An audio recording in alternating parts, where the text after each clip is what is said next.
Assalamualaikum warahmatullahi wabarakatuh. Hamdan syukron lillah mabad. Sahabat Indonesia Plural yang saya hormati dan saya banggakan. Kita tahu sama-sama kemarin itu orang-orang PA 212, orang-orang FWI ya demonstrasi menuntut Pondok Pesantren Al Zaitun ditutup dan Panji Gumilang ditangkap. Ada banyak yang orasi, termasuk Bahar Smith juga ada.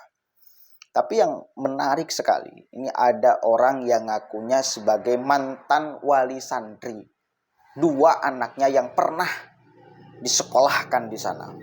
Dia membeberkan tentang banyak hal, termasuk fakta-fakta kasus hukum Panji Gumilang.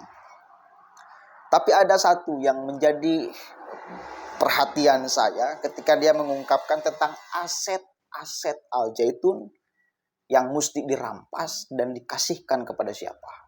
Kita coba simak sama-sama. Jangan sampai keluar dari mulut ular dibawa oleh buaya. Nah, ini bahaya. Kita dengarkan sama-sama saudara.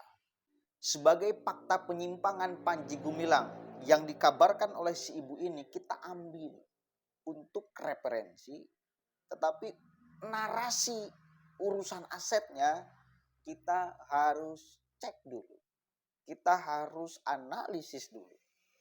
Ya, kita dengarkan dulu sama-sama orasinya saudara. Jangan sampai satu kali lagi keluar dari mulut ular dicapluk oleh mulut buaya.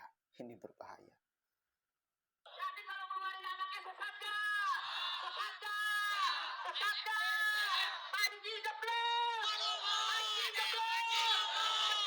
Siap, Big. Kalau nggak juga dibubarin, kita yang bubarin. Panjinya kita bubarin dari Indonesia, betul. Kita buang kemana ke dia? Betul. Betul. Setuju. Ayo kita dengarkan wali santri daripada santri Zaitun, yaitu Ibu Leni. Ya, ex wali santri, mohon maaf ya.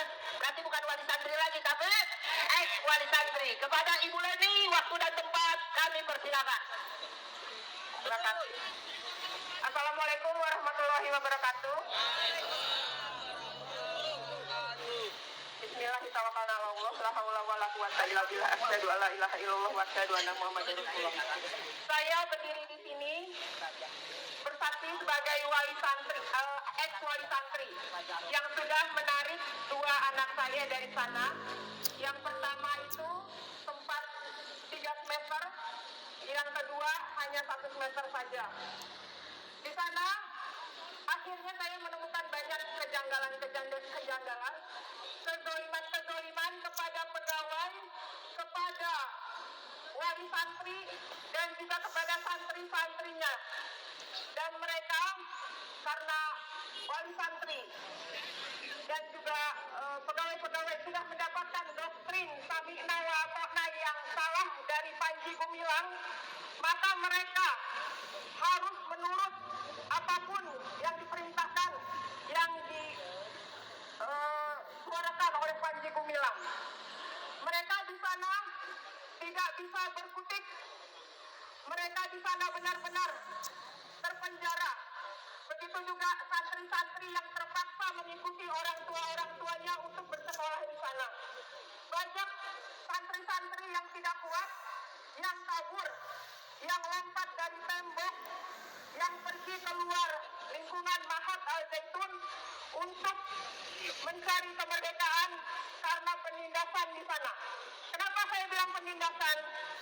Karena di sana santri-santri tidak berkembang dengan baik. Betul. Sebagaimana mestinya anak-anak. Betul. Saya seorang ibu merasakan bagaimana anak-anak terkungkung di sana, terutama pada saat pandemi COVID kemarin.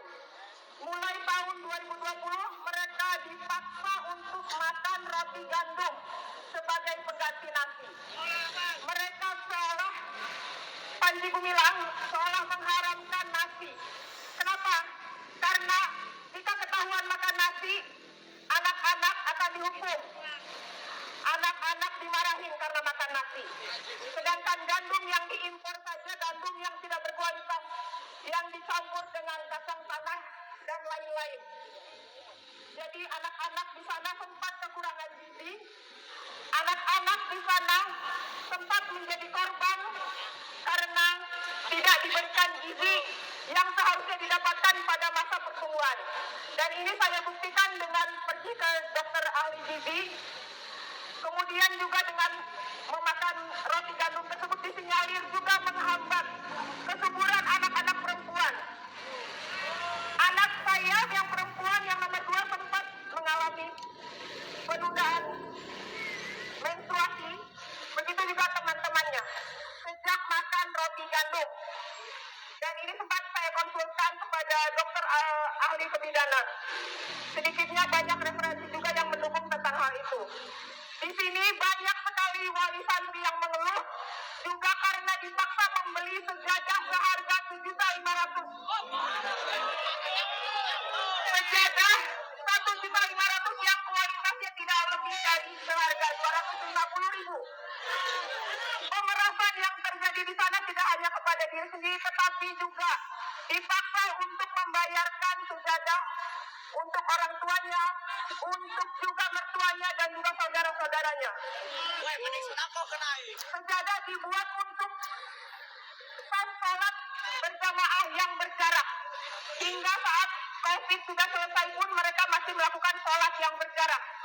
Entah mereka melaksanakan perintah dari mana. Dan di sini saya begitu merasakan sekali pada saat Panji Gumilang terkena kasus pelecehan yang dilaporkan oleh saudari Kartini, yang saya sendiri ikut serta mendampingi Kartini ke Polda Jabar pada tahun 2021. Saya sendiri sempat bertabayun kepada almarhum Pak Rufial Basri, yaitu suami Kartini, yang ternyata adalah orang dekat Panji Gumilang. Di situ Rufial Basri membeberkan segala sesuatunya tentang Panji Gumilang, termasuk juga yang menyatakan dirinya mengaku sebagai Tuhan. Panji Gumilang sudah mengaku sebagai Tuhan di sana, diceritakan oleh almarhum Rufial Basri.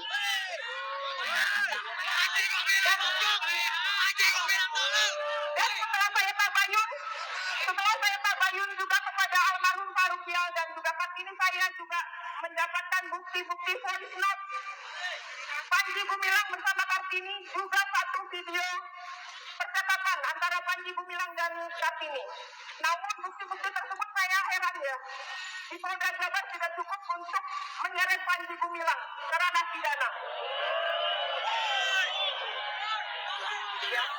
Saya heran, ada apa dengan Polda Jabar? Lalu, bukan hanya itu, juga program pengkoleksian uang yang dihimpun melalui yayasan-yayasan sosial di sekitar Jabodetabek hingga Jawa. Saya tahu persis ketika melihat profil dari WhatsApp grup orang tua wali santri memajang profil yayasan-yayasan sosial. Jadi harap berhati-hati kepada donasi yang disalurkan melalui yayasan-yayasan sosial yang ada di Jabodetabek dan sekitar Pulau Jawa, bahkan juga di Pulau Sumatera dan lain-lain, karena disinyalir semua dana yang masuk kepada yayasan sosial itu disalurkan untuk membayar target infak kepada Al Zaitun, kepada Panji Gumilang, karena semua titah perintah itu adanya dari Panji Gumilang. Semua tidak berdaya. Saya sudah pernah mencoba menghubungi orang terdekat Panji Gumilang, yaitu Abdul Halim, Abu Sabit, tapi tidak digubris. Program Jamas 300 juta, saudara-saudara. Makanya mereka gencar mencari dana lewat yayasan-yayasan sosial. 300 juta harus diselesaikan dalam kurun waktu 3 tahun. Sebelumnya adalah 20 juta. 20 juta tidak seberapa dibanding dengan 300 juta, sampai yang bekerja di yayasan-yayasan sosial hanya punya rumah dipetakan, tapi bisa sanggup mendanai 1 bulan 7 juta. Itu baru istrinya. Suaminya juga 7 juta. Jadi saya juga menduga ada dugaan pencucian uang yang mengalir kepada Al Zaitun.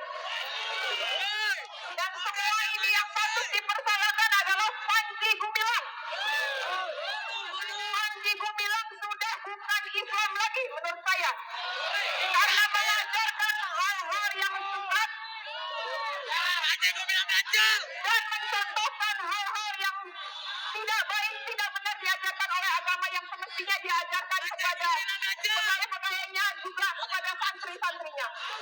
Selamatkan juga aset-aset Al-Zaitun. Jangan sampai jatuh kepada pihak yang tidak pro terhadap Islam. Aset di sana begitu besar untuk ketahanan pangan, pertanian, perkebunan dan peternakan juga harus direbut oleh umat Islam.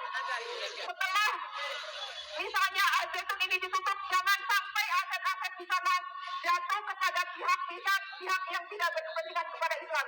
Karena begitu banyak juga jenderal-jenderal yang menginginkan aset-aset tersebut jatuh kepada kelompoknya.